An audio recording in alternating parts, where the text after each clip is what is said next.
SpaceX lance sa fusée Starship pour son 5e essai en vol. Starbase se concentre sur son essai en vol. La Falcon 9 reprend ses vols. Gruyère atteint le ciel suisse. Semaine chargée en lancement de fusée. Je suis Christophe Paget d'Espace News et voici votre revue spatiale.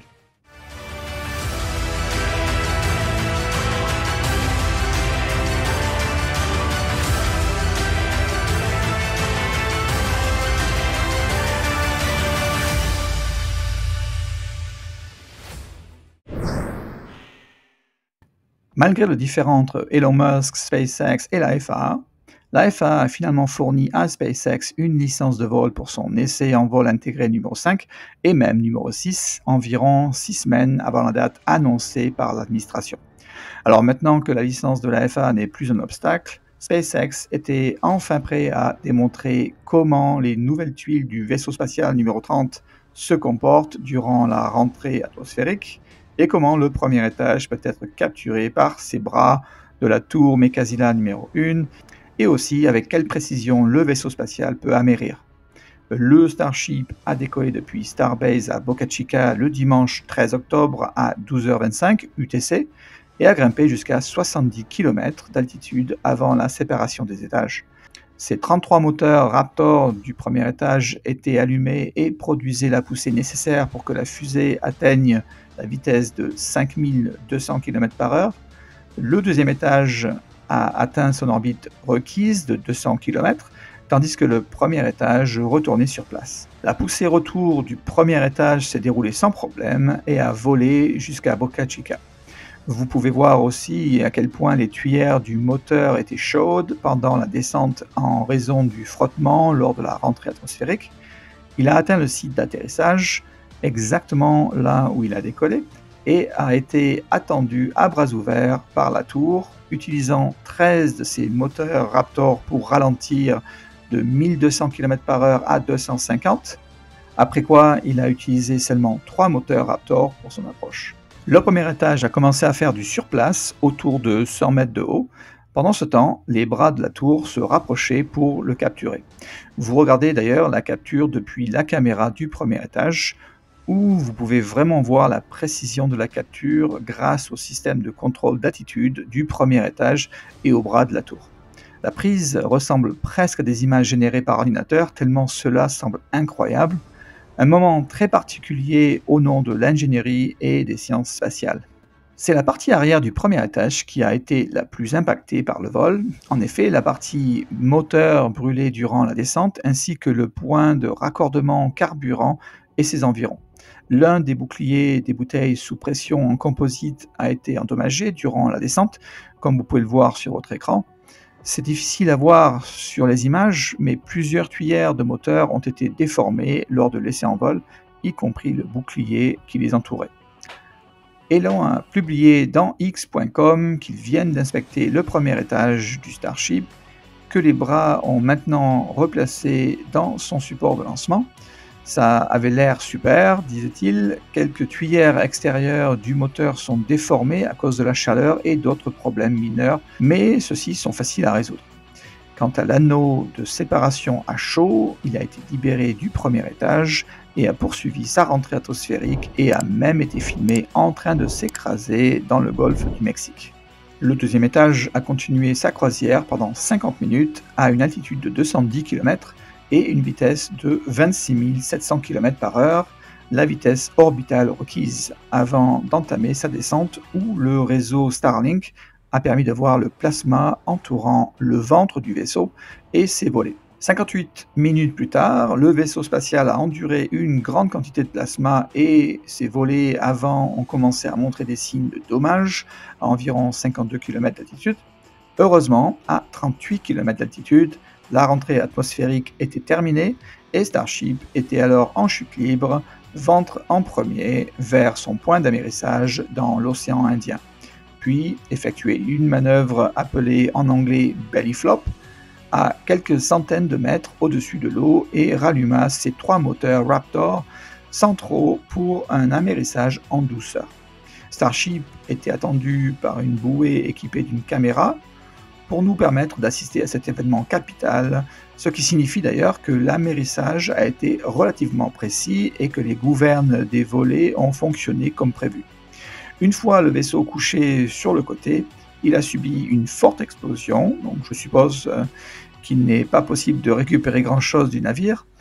Quelle réalisation incroyable! Cela donne un regain de confiance à SpaceX pour continuer à travailler sur son IFT numéro 6 avec de nouvelles améliorations après étude des résultats de l'IFT 5.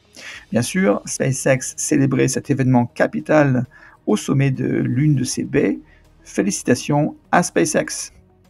À Starbase, sur le site de lancement, SpaceX était occupé à préparer et lancer l'IFT numéro 5. Sur le site de production, le nouveau parking était doté d'une fresque géante représentant ce à quoi SpaceX s'attend à ce que Mars ressemble dans les prochaines décennies. SpaceX a poursuivi sa production où l'on pouvait encore voir quelques sections du booster numéro 16 sorties de la Star Factory pour y être assemblées dans la méga baie. Passant à autre chose que Starbase, le 28 septembre dernier, SpaceX a souffert un incident relatif au deuxième étage du Falcon 9 qui a brûlé au mauvais endroit lors de son retour sur Terre après la mission Crew 9. Depuis ce jour, la FAA a demandé une enquête et n'a pas permis à SpaceX de faire voler une Falcon 9 dont le deuxième étage devait revenir sur Terre pour brûler dans l'atmosphère.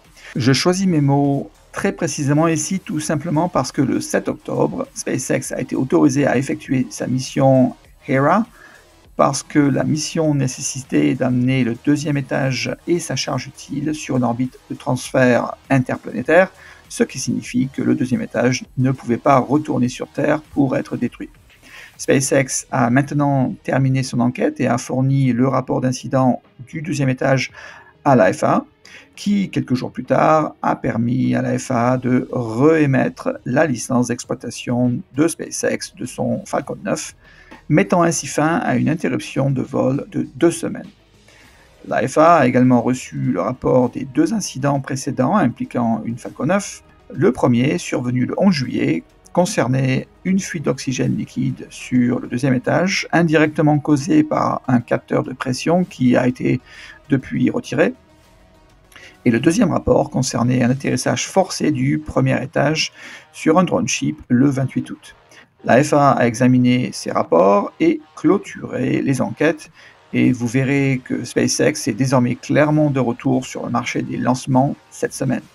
Gruyère Space Program, une entreprise suisse, a envoyé avec succès sa fusée Colibri à une hauteur de 100 mètres durant 60 secondes et naviguant jusqu'à 30 mètres avant de retourner en toute sécurité à son aire d'atterrissage.